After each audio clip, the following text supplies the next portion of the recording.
We left the cabin and found a man at the companion obstructing our way. He was standing on the ladder with his back to us, peering over the combing of the hatchway. He was, I could see, a misshapen man, short, broad, and clumsy, with a crooked back, a hairy neck, and a head sunk between his shoulders. He was dressed in dark blue serge, and had peculiarly thick, coarse, black hair. I heard the unseen dogs growl furiously, and forthwith he ducked back, coming into contact with the hand I put out to fend him off from myself. He turned with animal swiftness. In some indefinable way the black face thus flashed upon me shocked me profoundly. It was a singularly deformed one. The facial part projected, forming something dimly suggestive of a muzzle, and the huge half-open mouth showed as big white teeth as I had ever seen in a human mouth. His eyes were bloodshot at the edges, with scarcely a rim of white round the hazel pupils. There was a curious glow of excitement in his face.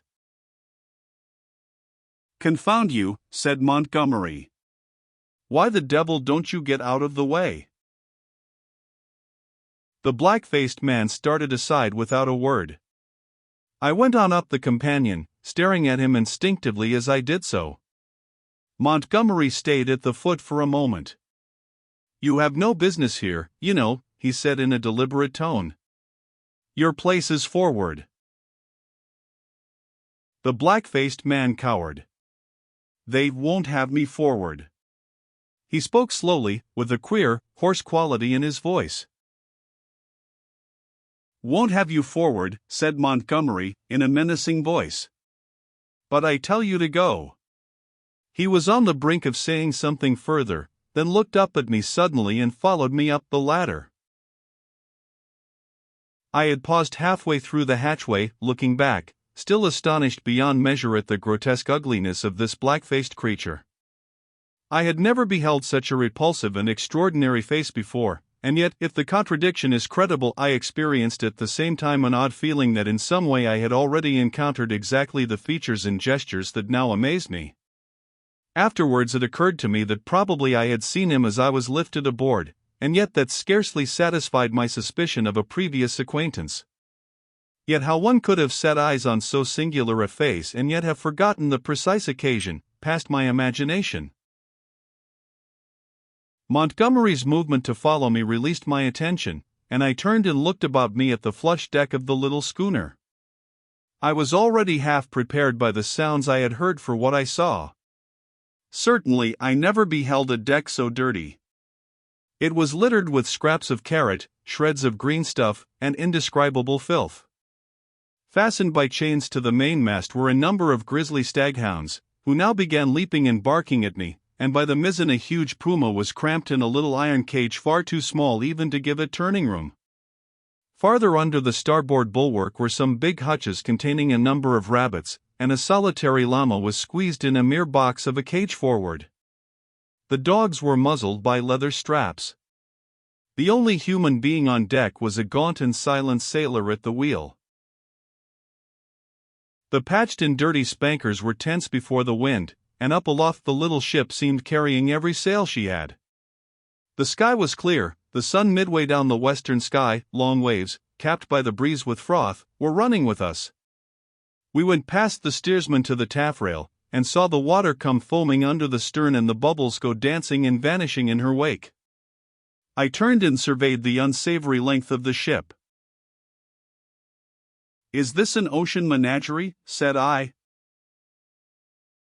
"Looks like it," said Montgomery. "What are these beasts for? Merchandise, curios? Does the captain think he is going to sell them somewhere in the South Seas?"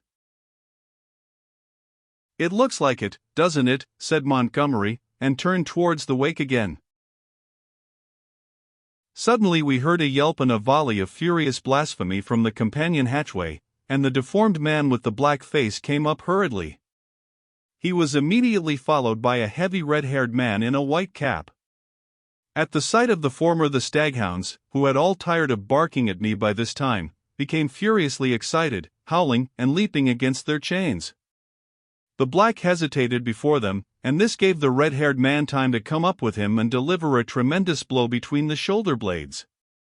The poor devil went down like a felled ox, and rolled in the dirt among the furiously excited dogs. It was lucky for him that they were muzzled. The red-haired man gave a yawp of exultation and stood staggering, and as it seemed to me in serious danger of either going backwards down the companion hatchway or forwards upon his victim. So soon as the second man had appeared, Montgomery had started forward. "Steady on there," he cried, in a tone of remonstrance.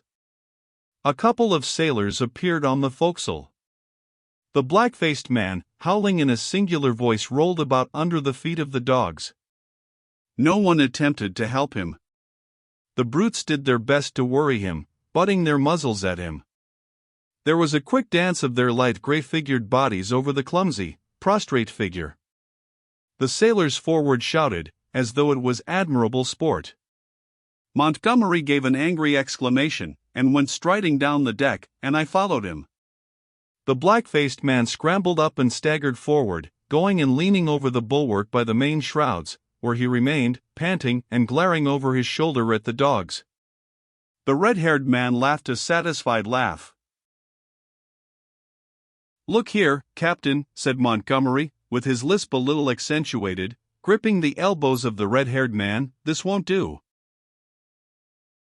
I stood behind Montgomery. The captain came half round, and regarded him with the dull and solemn eyes of a drunken man. "What won't do," he said, and added, after looking sleepily into Montgomery's face for a minute, "blasted sawbones." With a sudden movement he shook his arms free, and after two ineffectual attempts stuck his freckled fists into his side pockets. "That man's a passenger," said Montgomery. "I'd advise you to keep your hands off him." "Go to hell," said the captain, loudly. He suddenly turned and staggered towards the side. "Do what I like on my own ship," he said. I think Montgomery might have left him then, seeing the brute was drunk, but he only turned a shade paler, and followed the captain to the bulwarks. "Look you here, Captain," he said, "that man of mine is not to be ill-treated. He has been hazed ever since he came aboard." For a minute, alcoholic fumes kept the captain speechless. "Blasted sawbones" was all he considered necessary. I could see that Montgomery had one of those slow, pertinacious tempers that will warm day after day to a white heat, and never again cool to forgiveness, and I saw too that this quarrel had been some time growing. "The man's drunk," said I, perhaps officiously, "you'll do no good." Montgomery gave an ugly twist to his dropping lip. "He's always drunk. Do you think that excuses his assaulting his passengers?" "My ship," began the captain, waving his hand unsteadily towards the cages, "was a clean ship." "Look at it now. It was certainly anything but clean." "Crew," continued the captain, "clean, respectable crew."